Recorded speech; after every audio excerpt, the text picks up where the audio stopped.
Hi, everyone. Welcome back to Coffee, Cocktails, and Capitalism. I'm Morgan Reynolds of Beyond the Trend. Today, we have a special episode, possibly the first of many, called War and Whiskey. And here to discuss mostly war and drinking a whiskey is Derek Hankerson. Thank you so much for being here. Morgan, it's a wonderful opportunity to be here with you.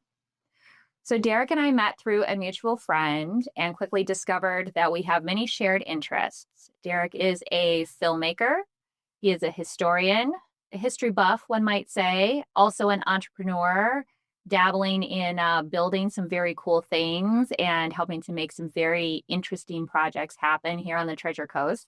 So, I'm excited to dive in a little bit with you. Awesome. Now, one of the projects that is right around the corner is you have a special showing of your new film, and that is when? Two showings. One's a live showing. To answer your question directly, it is the 24th and the 26th. Mm-hmm.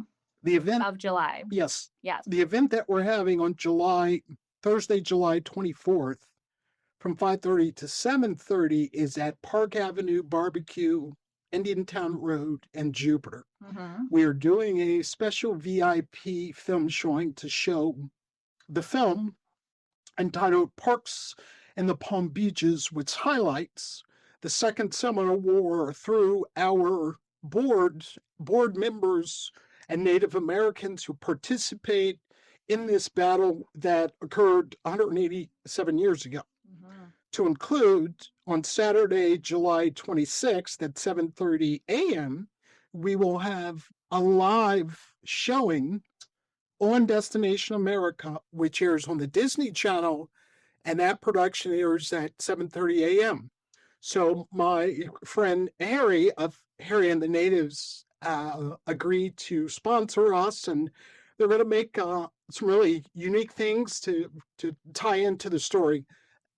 Such as Bloody Marys with a little bit of pepper on top and things of that sort. I'm not a culinary expert. He is, but or his chefs are, and they're going to make some unique meals for us for that Saturday showing at 7:30 a.m.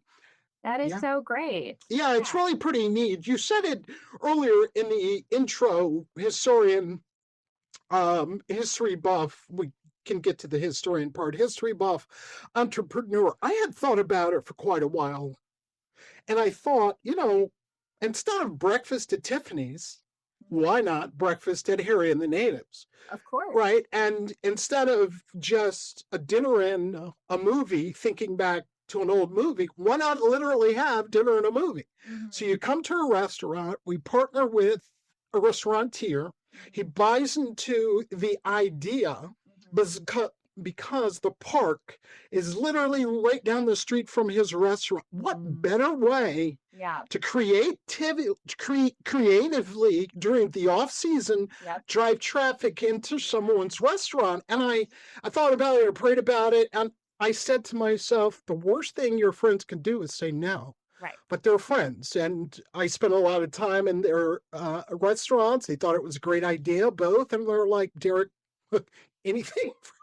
anything for you. So it's really pretty neat. So we're hoping to have it become a win-win. Yeah. No, I mean, it sounds like an excellent way to kind of introduce the film to the community. But let's back up a minute for those who aren't quite up to speed on what we're talking about. So this film that you just produced. Yeah. Yes. Is that directed? Well, what would you consider your role? We have an exceptional cinematographer and editor who was able to capture the vision that I had as a writer, producer, and director of the film. And actually, he far exceeded my original expectations. And it highlights the Second Seminole War with members from the Yamasee tribe, Seminole tribe of Florida, Seminole tribe of Oklahoma, and reenactors. It's truly exceptional. So part of the, correct me if I'm wrong, but part of the original thought behind this was that some of the battlefield sites are you're trying to preserve them and you're trying Yes. to call attention to them. Yes, as president of the Loxahatchee Battlefield Preservationist Board and as a citizen support organization of Palm Beach County Parks and Rec, Riverbend, Loxahatchee River Battlefield Park, we are about three things: preservation, education, and sharing this unique history, this exceptional American history, with reference to the Second Seminole War and the two battles that were fought in Jupiter on the Loxahatchee at Riverbend 9 days apart. Wow. Yeah, it's wow. It's phenomenal.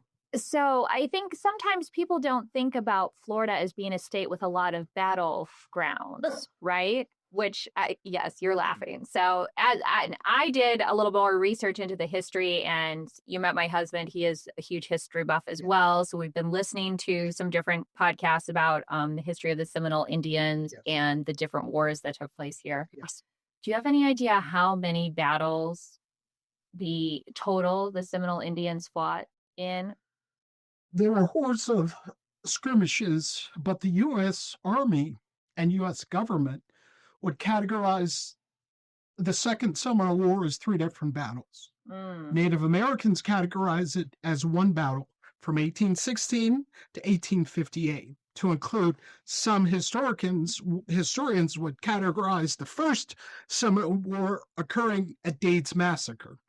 I wouldn't. Okay. I wouldn't, because once you realize that Florida was established in 1513, let's just start there. And by the Spanish. By Spanish and North Africans. Okay. And you say, well, time out, where'd that come from? Well, we have to realize, prior to the Spanish maximizing the age of exploration, which was opened up by Christopher Columbus, North Africa, the continent, and Spain are literally a mile apart, if that, right. In 1513. North Africans ruled Spain for 700 years, from 711 to 1492. North Africans were Moors or Muslims.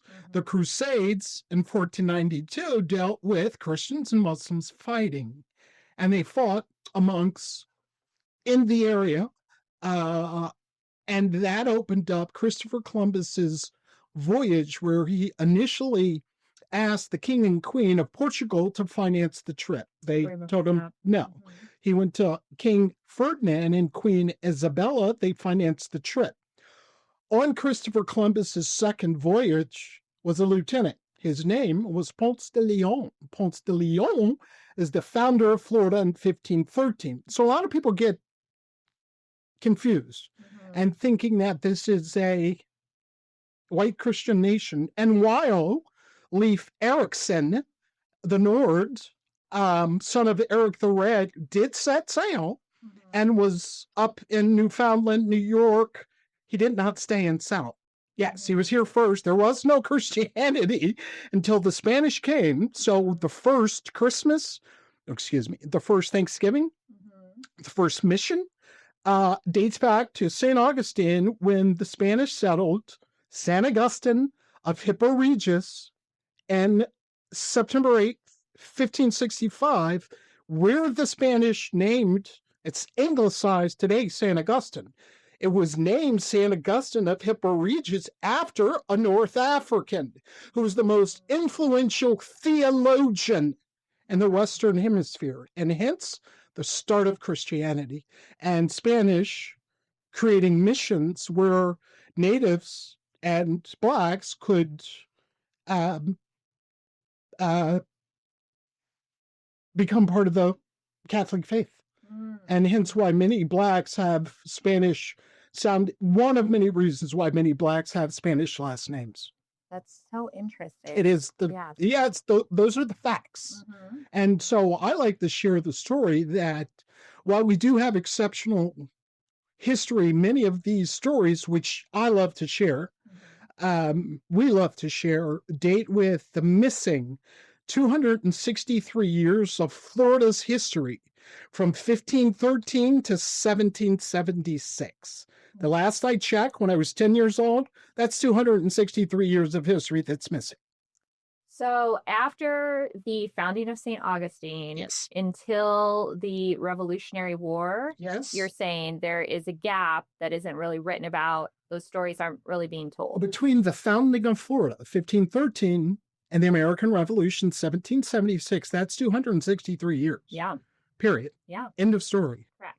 Growing up as a kid, when I moved from Chicago to Maryland, I learned British history. Maryland was founded, it was in honor of Queen Henrietta Maria of England, founded by the Calvert and Talbot families. Virginia was founded by John Smith. Well, my cross street growing up as a kid was called Powhatan. And I realized as a kid growing up, not only in Chicago, but also in Maryland, that the Powhatan Native Americans had lived in my neighborhood prior to mass immigration. Yeah. And so these stories, to me, are truly exceptional. And also being Native myself, I just found them intriguing. And after working with reference to establishing Fort Mose State Park and Museum, which is the first free Black settlement in North America and established in 1738, I started realizing there were more, and you were asking me earlier, how many battles? There were more battles and wars that we don't talk about that happened prior to the American Revolution because of one main reason, in my opinion. Okay. The stories were in Spanish. The English did not read Spanish. Our history was transcribed in English. For you to understand the history of America, you need to understand Portuguese, you need to understand Spanish, and you need to go to the libraries, not just in America. So some people would ask me, so Derek, what are your credentials in? They're looking for me to say I have a PhD and PhD from whatever American university. I don't. Because I've spent my own money and family's money traveling to the primary sites to do my own research, because I realized, dating back to a 10-year-old kid, a lot of history was left out of my history textbooks from those supposed PhDs. So I had to figure out the story myself, and over the course of the last 50 years, I figured out the story. Now we have this exceptional opportunity with you and through film to share this exceptional part of history with reference to the Second Seminole War. That is so fascinating, and good on you for doing the exploration to kind of find, that is how everything makes it into books to begin with, is somebody has to go out and find the information. Well, that's true. And even dating back to a kid, and when you're looking at timelines, and as one whose family was very fortunate, we traveled everywhere. I pick up everything and I read everything. I started realizing somebody's leaving history out. And it was a trip where we came to my dad's hometown of St. Augustine, and I vividly remember staring at a sign that said established in 1565. And I thought back to being in school that past year, and we were talking about the American Revolution. I'm like, this makes no sense. No one's ever talked about this part of history. Right. Why not? What are you hiding? So I figured from there, you got to be hiding something. Right. And I found I came across these exceptional stories that also tie into my own history and many of my family and friends' history, and hence why I get really excited and jacked up about sharing the stories, because it answered many questions that I had for myself with reference to my own family's involvement in shaping and being part of a group of men and women who initiated some of the policies that were created by the War Department, dating back after not only the American Revolution, but specifically after the Civil War, and being involved in Reconstruction here in Florida. So tell me a little bit about your family's history and connection. I'll make it short. Okay. As short as we can do a part 2 at some point. Okay, good. Yeah. Well, my dad Was in the Air Force, 1945. As you know, the Air Force was not really segregated until a bit after that. And it was desegregated. My dad also served in the Army 51 to 55.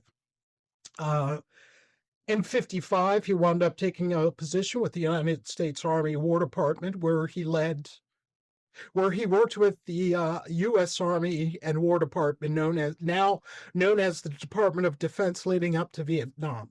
I was born in 1964. My dad wound up retiring from the Department of the Army and going to work for the United States Department of Transportation, specifically working for Federal Aviation Administration, where he assisted and created some of the exceptional computer transportation systems that made our lives safer with reference to travel. Oh, fantastic. My great-grandfather was the first Black postmaster in St. Johns County. Oh. That's exceptional because St. Johns County was one of the two counties that were established by General Jackson, who was the territorial governor in 1821 when the U.S. acquired Florida from Spain. 94 years later, my great-grandfather became the first Black postmaster in Armstrong, which is in St. Johns County. My great-great-grandfather, Reverend J.P. Hankerson, was part of the Freedmen's Bureau here in Florida as a freedman and helped initiate what was known as 40 acres and a mule, or Special Field Policy Number 15. Special Field Order Number 15 was written by William Tecumseh Sherman July 16th, 1865, in the field after the Civil War, because you notice hordes of Blacks following behind him and his men. What that order did was confiscate 400,000 Confederate acres, gave it to the newly freed slaves. And while Congress was debating what department, it was a federal agency, Congress was debating what department was going to house this agency, whether it was Treasury or the War Department. It started out being housed in the War Department. Ironically, 4 days later, after William Tecumseh Sherman penned that order, President Lincoln signed it 4 days later. That created what was known as 40 acres and a mule. General Sherman, met with ministers in Atlanta to start to create what became known as the Freedmen's Bureau. And that policy through the War Department was initiated by ministers in the state of Florida. My great-great-grandfather served as the president of the Southern Baptist Convention for 2 terms, which was a total of about 14 years. Wow. And in that effort, he helped establish Florida Baptist Institute. Florida Baptist Institute became Florida Baptist Academy. My great-grandfather attended Florida Baptist Academy. Those 2 schools merged. It was started in Live Oak, but those 2 schools merged in Jacksonville and moved to St. Augustine in 1918, became Florida Normal and Memorial, and the school moved from St. Augustine in 1964 to Miami, where it became Florida Memorial University. Wow. Yeah. So you all, as a family, Yes, have done a lot of things that have shaped kind of the world that we live in today, it sounds like. yes. That's a wonderful legacy to be able to share. You know, it's not only is it a wonderful legacy, it's extremely humbling, because if you sit and peel back the onion, and you realize 1950, 1920, the federal government was segregated. President Woodrow Wilson was showing Birth of a Nation in the White House. And here it is, my great-grandfather is a federal officer. Many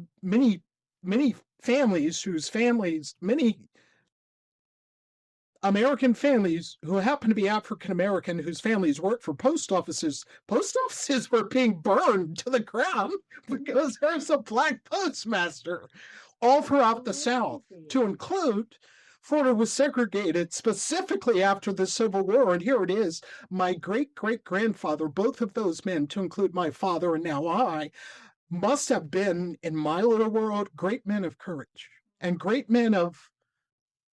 They had to be distinguished, educated, and influential to have move the needle and move the mountains that had to be moved when the United States government were looking for Americans to help move the needle.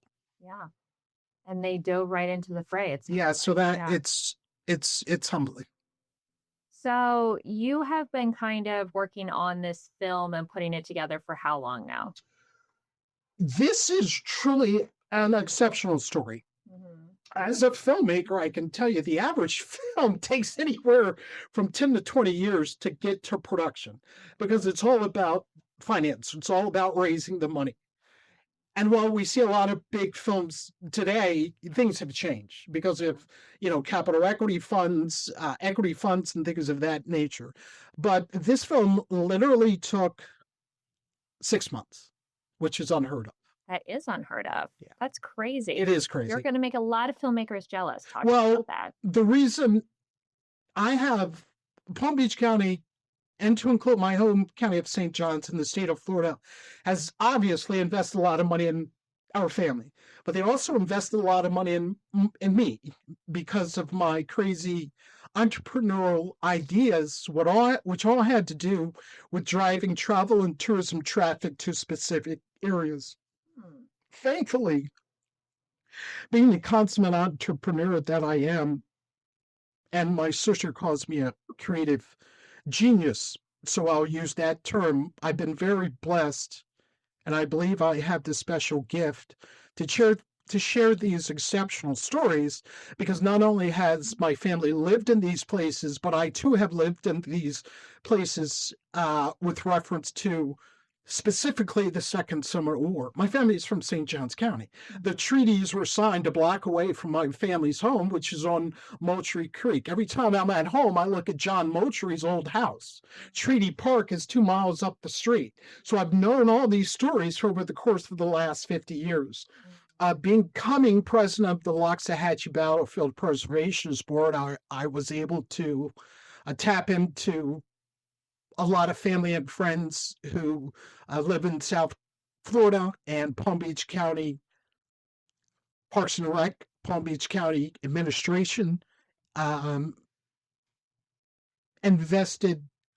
I'm not going to say, I did say me, but it's not really me. They invested in this exceptional story in an effort to do something we've never done before with the story, and that is share the story throughout the world. And instead of it just being a Jupiter and Florida story, it's far bigger than that. Right. This is an international story.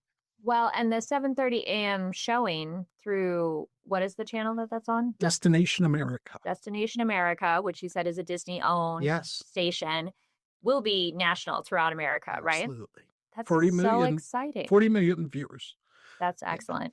And the papers have been kind of picking up the story and talking about it a little bit. Yes.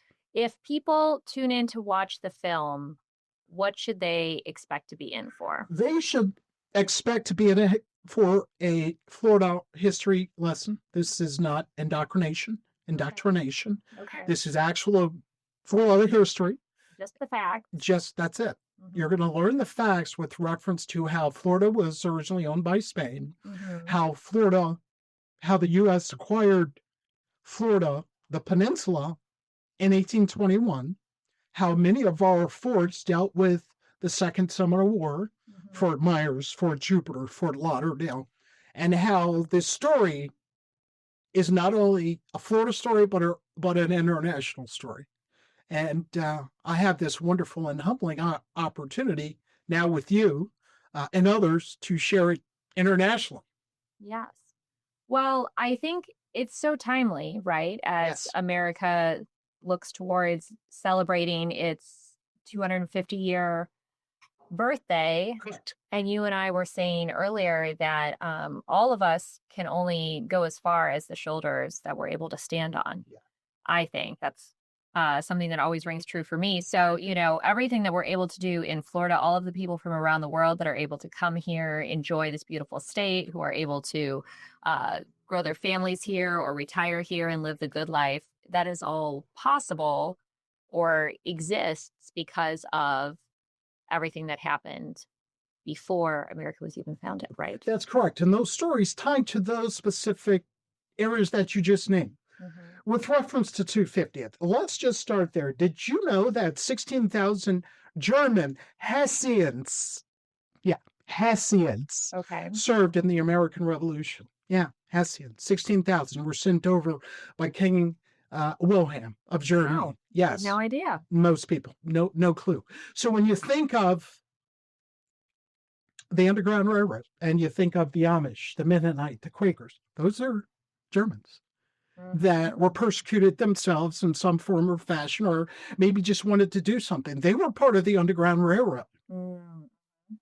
Yeah, the Quakers had a very large role. Huge role. In helping to make They know what it's like to be sent somewhere to do something that you might not, but your king thought it was a great idea. Yeah. The Spanish, Florida, the whole United States, whether we like it or not, was owned by Spain. This place was settled by the Spanish. Los Angeles, does that sound English to you? No, it's not. City of Angels. Pueblo, New Mexico. Does that sound English? Does St. Augustine, St. August, that doesn't sound English. Jamestown, yeah. Plymouth, yes. So why didn't we talk about these other places while we were sharing this exceptional American story about America? And why are we only celebrating the British? I get it. The British won the war, yes. But prior to the British, there are other people that were here. They look like you and I. They too fought and served and protected their families and children, to include, they fought so much so that there is today no peace treaty, and the Seminoles and Maroons are still considered unconquered. I had read that. Yes. That is so interesting. It's fascinating. Now, that has come up a couple of times recently, right? Yes, it Are has. they talking about maybe making it official with some type of official peace treaty? One of the things that I would love to be able to do as one of the things that I would love to be able to do is find a way to establish a peace treaty between the Seminole Miccosukee and the United States government. That would be a great legacy. How about that? Yeah. And we literally just put it out in the universe. All right. You heard it here, folks. Peace treaty potentially could happen still. There is an outline. That's so. And think about it. Yeah. There was a legislation that was created, 1830, Indian Removal Act, to move us. Yes, I am part Native. Remove us natives from our own land out to reservations. To include it can happen. Most people don't think about this, but Congressman Tom Cole from Oklahoma is Native American. He's 5 shades darker than I am. My mother's 5 shades darker than I am also. So we shouldn't get confused with the complexion of people and not think that they aren't tied to this exceptional place, not only as European immigrants, which I am part of, not only as African immigrant, which I am part of, and also as Native Americans. So it's really extremely humbling to share this fascinating story from 3 different angles. And I got that 3 different angles just from traveling the world and realized this was a huge chess game with England, France, England, Britain, France, and Spain. And it all had to do with, what do we do? What if we do with the Native Americans and free blacks who emancipated from the British chattel slave system from the Carolinas to found their freedom in Florida? And then the plantation owners are looking for their property. They're in Florida. This is where all the battle started. And the natives and Spanish were like, for you to get to the blacks, you need to go through us. You're not getting through us. Yeah. And so this caused many battles and wars because we have, and we were free in Florida. We needed those people back for our economies, i.e. plantation. We cannot do this without them. Well, we know that. We knew that. And who better to serve on the front line than the meanest, biggest, baddest dudes that you could find? Just think about football. You got a quarterback that's in the back, the Spanish capital. St. Augustine was the quarterback. Okay. And who's on the front lines? Those that found freedom in Florida, thanks to the Spanish and Native Americans. They were Fort Mose, the front line. Okay. So there were 3 forts that protected the Spanish capital. Fort Mose, northern end, been established in 1738. Castillo de San Marco, established in 1610 to prevent the British from coming and acquiring Florida, and Fort Matanzas. Yeah. That was it in Florida. There was no Jupiter. That was it. Correct. Yeah. Those were the 3 forts. Yeah. Those men did their jobs until, of course, the Treaty of Paris. And hence, one of many reasons why I got into films. The pen is mightier than the sword. People started writing legend. I know how. If we can't beat them in battle, Morgan, you run for Congress. You introduce a piece of legislation called the Indian Removal Act. We will get them one way or another, right? The pen's mightier than the sword. So I thought about that. And after all these years, Derek, the pen is mightier. Oh my God, what if I were able to find people to support my crazy ideas and tell this story, because the pen is mightier than the sword. So we're sharing this exceptional story, and we're creating with your program appetizers for people to come have a meal with us and watch a movie. Yes. About the Second Seminole War. Yes, this very unique piece of Florida history. Which includes, as you teed it up, from Jacksonville, technically St. Augustine, all the way down to Fort Lauderdale, Miami-Dade. Yeah. Which has never been done before. That's incredible. So, everyone, you can find this film live on Destination America. Destination America on Saturday, July 26th. It airs at 7:30. And beyond that, is there a website where they can go and learn more or support the historical preservation work that you all are doing? We would love for you to support the Loxahatchee Battlefield Preservationists. We are a 501c3. We do have a GoFundMe page that's up on social media. We are working towards, next year's 188th reenactment that will occur in Jupiter.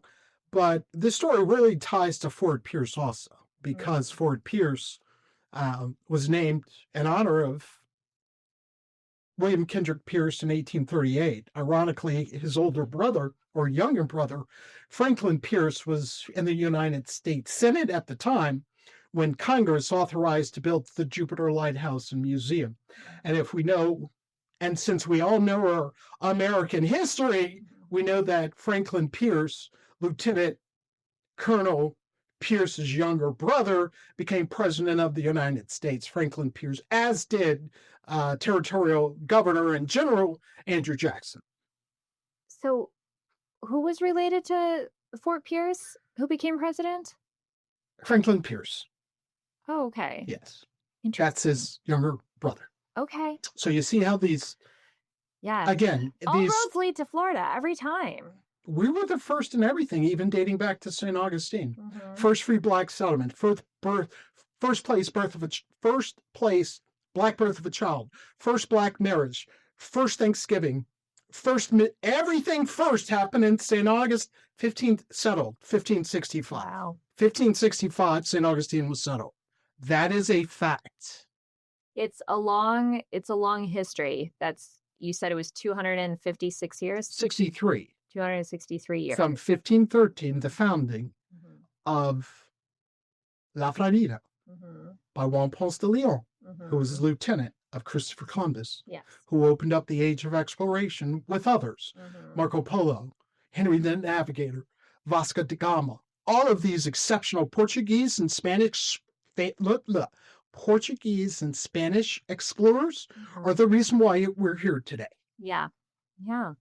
Well, I'm excited to actually sit down and see it. Oh, it's going to be great. It's wonderful. Maybe we could look at doing something up here at Vero Beach.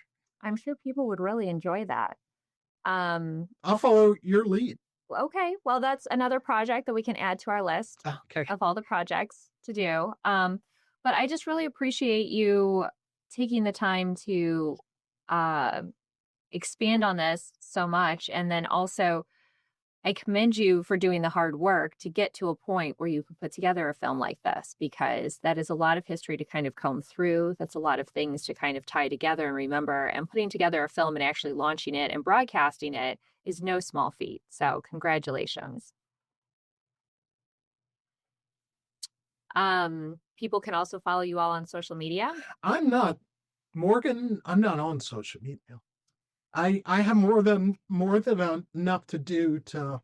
Okay. I don't have time. All right. However, if they want to make a donation to the Loxahatchee Battlefield Preservationists, they can by going to www.loxahatchee.com and make a donation there. They can send in a check, or they can go online and make a donation via Facebook and the GoFundMe page. Perfect. All right. Thank you so much, Derek. Thank you so much. Everyone, thank you so much for tuning in. Please go check out their website. Please find a showing of this film where you can watch and learn about all of this fascinating history. And we will see you next time, potentially on War and Whiskey, because I would love to have you back. Let's do it. All right. And then also go watch all the other videos on coffee, cocktails, and capitalism. Follow us everywhere in social media. And don't forget to check out these amazing sponsors who are helping to bring this history to life. Thank you all, and we'll see you next time.